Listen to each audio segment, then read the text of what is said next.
I went to university, lasted about 3 months before leaving. I much prefer working in a team, not always having my head in a textbook. Before, the only sales I'd done was me buying shoes. So actually speaking to these big organisations, these high up people, helps you build that confidence of having a conversation with someone like that. Welcome to the ISP NextGen Podcast, where we speak to salespeople about their journeys to help you demystify the profession. This episode is part of our National Apprenticeship Week special, where we're going to be speaking to apprentices about their experiences and the effects that the apprenticeship has had. However, this one is slightly different, as we are joined by 3 fantastic guests. Those guests being 1, Natalie Murray, Apprenticeship Director at Consalia. 2, Caleb Standaloff-Gibbons, Sales Development Rep at Experian. And last, but by no means least, Elle Cooper, Demand Gen Rep at Amazon Web Services. Welcome, everyone, and thank you very much for joining me. Should we go around the room and do some more in-depth intros? So my name is Natalie Murray. I'm the Apprenticeship Director at Consalia Business School. I'm a tutor on the programme as part of that role. Caleb's one of my cohort. And I've been at Consalia for the last 2 years. My name's Caleb. I'm that sales development representative at Experian. So I suppose for a bit of an understanding, that's like the first person in a relay race. So I deal with inbound inquiries. So that's someone's putting in like an inquiry into the business.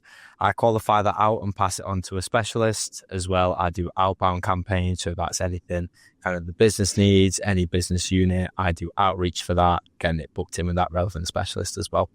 I'm Elle Cooper. I am a Demand Gen representative at Amazon Web Services. Also level 6 sales apprentice. Been with the business just coming up to 2.5 years. And at the moment where I sit is working with some of our largest enterprise accounts, whether that's both new business and existing.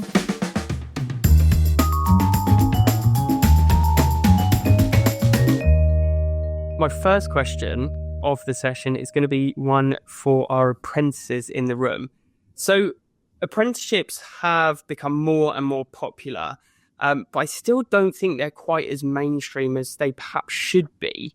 So what was it that pushed you towards an apprenticeship? Why did you choose an apprenticeship over other routes into the profession?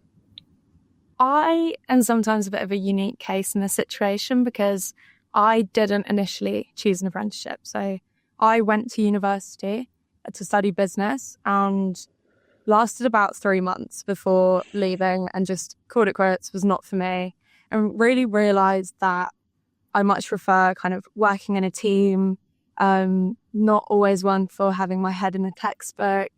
And so it was a costly mistake, but it's the mistake that I'm really glad that I made, because then it kind of made me pivot and look at apprenticeships. And I think why I landed on an apprenticeship rather than just kind of going straight into a different role was that I still valued having a degree. I still think that is viewed as important in today's world. Whether or not that should be the case, I think that's another question, but that's kind of why I chose the apprenticeship route, so that I could kind of get hands-on learning and also just get my degree as well. Brilliant. Yeah, it's a really good point. I think that's one of the fantastic things about apprenticeships. You acquire the knowledge, but you can apply it straight away and turn it into skills, which is brilliant. Caleb?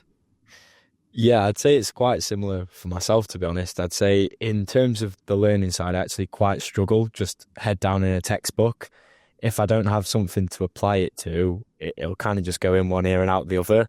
So the whole apprenticeship side of things, it just appealed to me more because I know that I would be applying it. It was a bit different to me because I came straight from sixth form, so I didn't really have, it was either university or apprenticeships in my mind.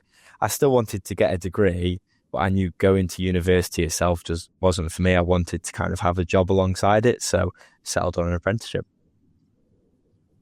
Yeah, it gives you that flexibility and great earning potential while studying. Now, Natalie, really keen to get your view, your perspective. How do you think the program prepared apprentices for long-term sustainable success within their career? Well, if I think about our program, the apprenticeship was based on the standard. So that standard that was developed specifically for sales professionals, B2B sales professionals. So we make sure that, we cover all the core competencies that a successful sales professional needs.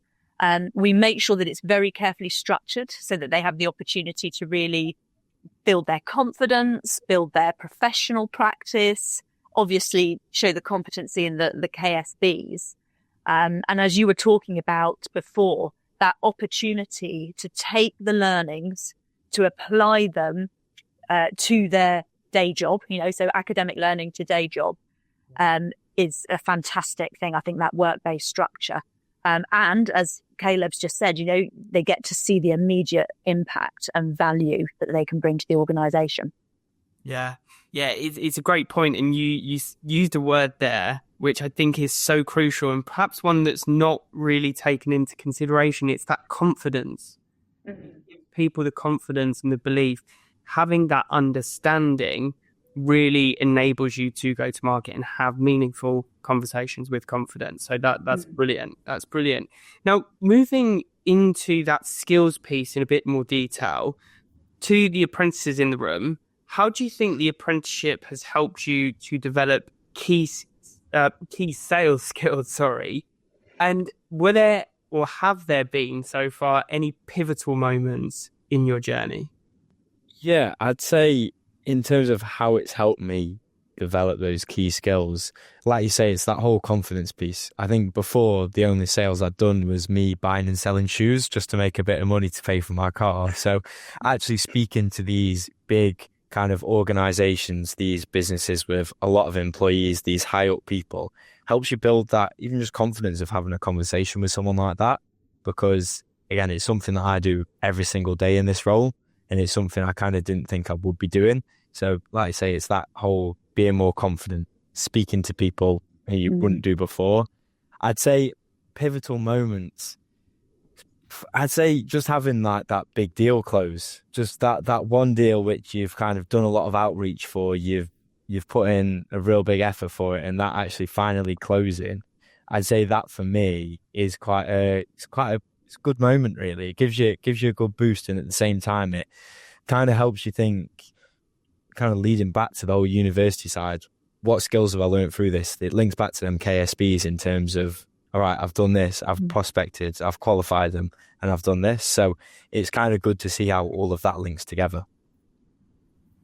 Yeah, definitely sort of working back and attributing certain successes to what you've learned, which just reaffirms it, like that knowledge.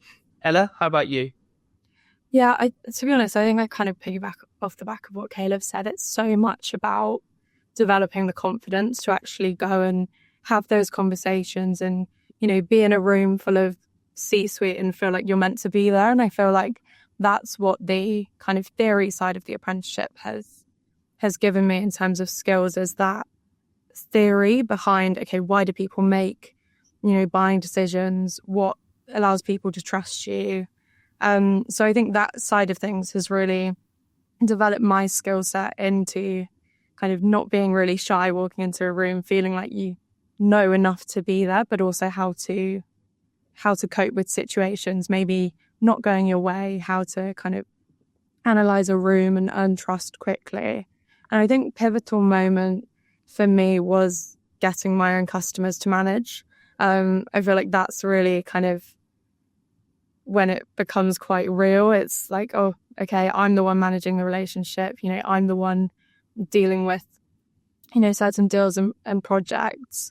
And I think that was a really big moment to show, okay, now it's time to really put in practice everything that you've learned through the last few years and almost kind of prove it. So yeah, that was my big pivotal moment.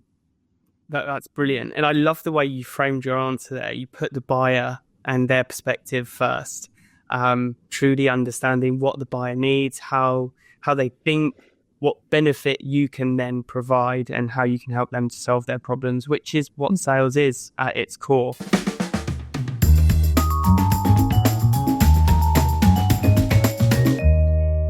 I don't know if you'd agree with me, but I don't think businesses truly understand the impacts that apprenticeships can have on supporting the development of their sales force and the individuals within. So how do you think employers perceive the impact of apprentices within their org? Well, I think it's probably a question for them, to be honest, how they would perceive it.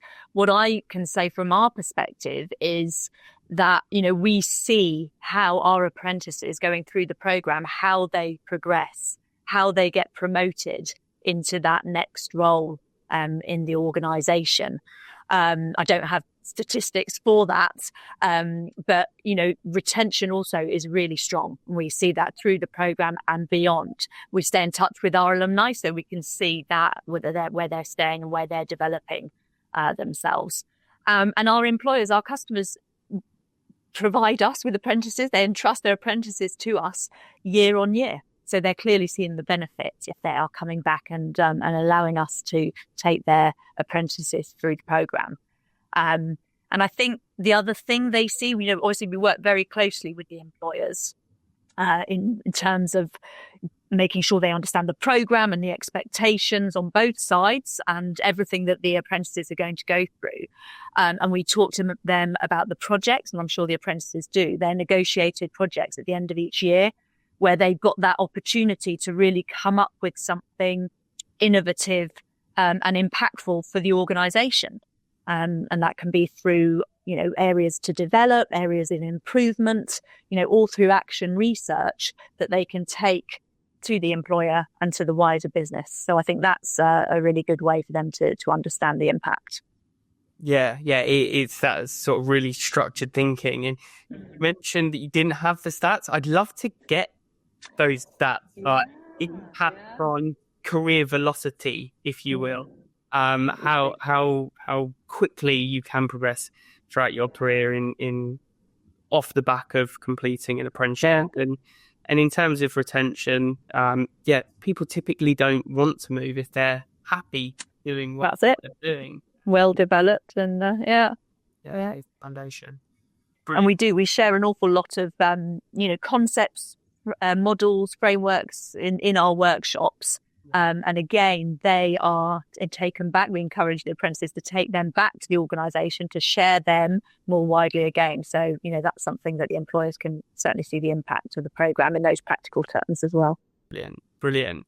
Now, before we move into the final section, I've got a bit of a palate cleanser of a question. So again, we'll go to the apprentices first. And Elle, if you take the lead on this one, if you could thank one person that has supported you throughout the process, who would it be and why? I'd have to say my mentor. I have had the most incredible mentor, and I only met her in the last kind of 6 months. And I think looking at the difference between the time before that to the time after that has just been like night and day. And I think the reason for that is because she's really encouraged me to what we call fail fast. So make those mistakes, learn from them, move on quickly. And so I think just having that room to, try different things, work out different processes has been really incredible. And also in that terms of feeling like you get a seat at the table, which I think before I did not feel at all. I was like, there's no way I should be speaking to C-suite. It's just little old me. And so I think that's been really impactful. So I'd probably thank her. Nice. I love that. Caleb? To be fair, mine's quite similar. I'd say it is quite difficult for me to just have one person. I know starting off, coming into Experian, they're actually really good. They give you kind of, obviously, your mentor. And we've been on the apprenticeship, they give you an apprenticeship mentor as well. So I'd say them two people have been really helpful to me. You just in terms of, like you say, building that confidence, actually not having that imposter syndrome and thinking, why am I speaking to these people? That is, again, little old me. Why am I speaking to these C-suites? But again, then I'd also say possibly my manager, Ava, she's been a real big help, because that step up from sixth form straight to degree apprenticeship, it goes from a sixth form, you've got kind of all the hand holding, they're talking you through everything, to all of a sudden it's like, wow, I'm kind of on my own a bit here, especially that whole jump's a big thing. So she was really helpful just in terms of just catching up, just talking through everything, giving her a whole perspective on it. She went through university, so her whole side of that was really helpful as well. And yeah, just that whole day-to-day advice has been really beneficial for me. You've been thrown in the deep end, but you've still got the rubber armbands on to help support.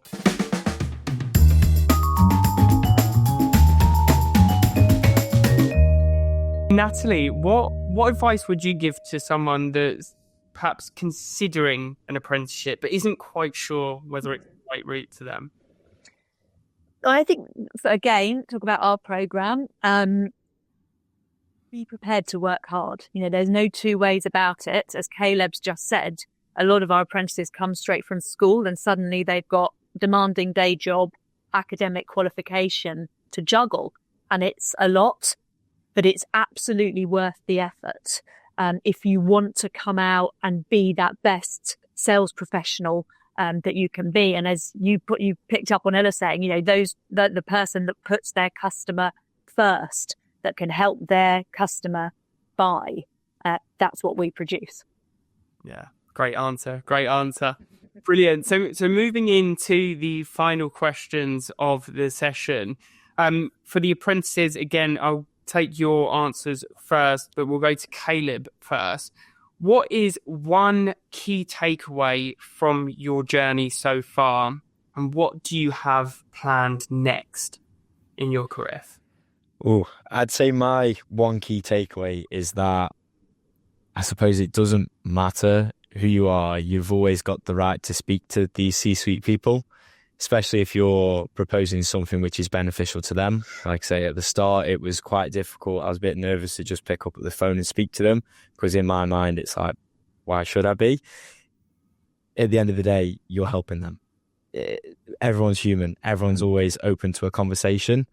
I'd say my next steps from me is moving into that next role, becoming a BDE, which is when it gets to the whole kind of closing the deals, all the contracts and everything like that. I'd say that's my next jump, really. Nice. Yeah, it's a great point you make around sort of earning the right to have that conversation. And before you do pick up the phone, ensuring that you can benefit the other person on the other side, and it creates that better experience for buyers rather than furthering the divide that we're currently experiencing. Brilliant. Elle, what about yourself? I think one key takeaway from this journey and kind of sales as a whole is that I think sales often gets maybe a bit of a bad rep. And I think through this, I've realised that I don't think that should be the case at all. And I think sales as a whole is really shifting to more of a kind of less transactional and more that kind of building value, earning trust, working backwards from customer needs. And so I think that's my big takeaway, and maybe something that I didn't know initially going into a sales role. I thought it would be almost Wolf of Wall Street-esque, and I think I'm very glad to see that it's not like that at all. And I think what's next for me is, short term, finishing my degree at the end of this year. And then long term, I'd really love to move into sales management. I think I've seen, a lot of people around me, their kind of growth progression. I've had some really great people kind of put their time into me, and so I'd love to really pay that forward and hopefully manage some of the next gen of salespeople. Yeah, great answer. Yeah, whether it's history or Hollywood, there is that sort of stigma surrounding the profession, right? And I think apprenticeships are doing a fantastic job in setting the bar for what professional sales should be. So that's brilliant to hear. Now, Natalie, last question for you. What is the most important thing for businesses to know about apprenticeships? Consalia, that's exactly what we're about. It's about the professionalism of sales. And our mission is to make sales the most sought after profession. So that's definitely something that, Elle, Caleb, all our apprentices help us move the needle forward on that. And then in terms of, what I'd like people to remember and think about is, the title says it all. It's the B2B sales professional. And that is what we produce. We produce these amazing young sales professionals.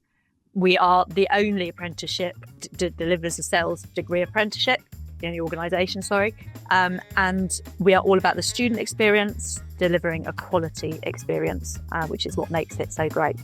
Thank you all for joining me. Caleb, wishing you the best of luck in getting that BDE role. Ella, wishing you the best of luck with completing the apprenticeship. It's been an absolute pleasure to have you join me, so thank you again. And to everyone listening, until next time. Next time on the ISP NextGen Podcast National Apprenticeship Week Specials. I did actually go to university for about 18 months. Having had that experience and comparing it to my apprenticeship that I've done now, it's so much more worthwhile. You're not just learning the theory behind the job, but it's also the hands-on experience.